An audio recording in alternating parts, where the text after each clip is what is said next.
The tourism industry to see key changes in its foreign operations. Good evening all, I'm C.S. Gatterly and welcome to the Bahamas Tonight, the weekend edition.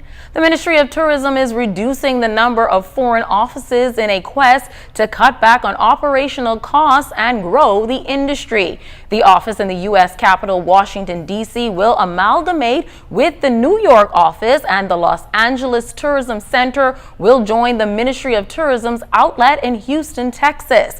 At least 12 to 15 staff will be recalled to the Bahamas, and certain allowances are also being reduced or eliminated. Minister of Tourism, the Honorable Dionisio de Aguilar, says the budget was cut by $14 million, therefore making these changes necessary.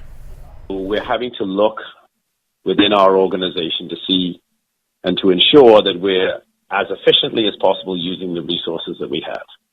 So when you suffer a reduction in budget, naturally you have to look at your headcount, you have to look at your overhead, your rents, your travel expenses, your housing allowances.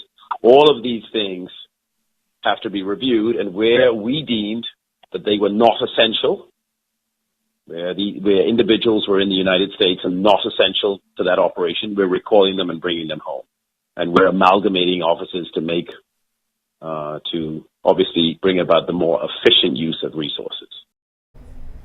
The Ministry of Tourism will also be conducting a review of its staff to ensure that key people are in the appropriate areas. The tourism minister added that the goal is to grow the #1 industry, especially stopover visitors, which has not seen an upswing in decades. We're performing an internal review in our organization to find out exactly why that's not happening and what we can do to bring about that growth. And while it's difficult in a market, you know, the Bahamas is extremely resource challenged.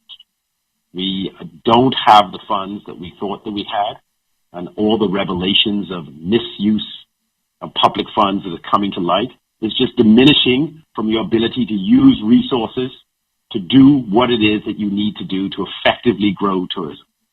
So what we're doing is we're just looking, okay, let's look at the organization.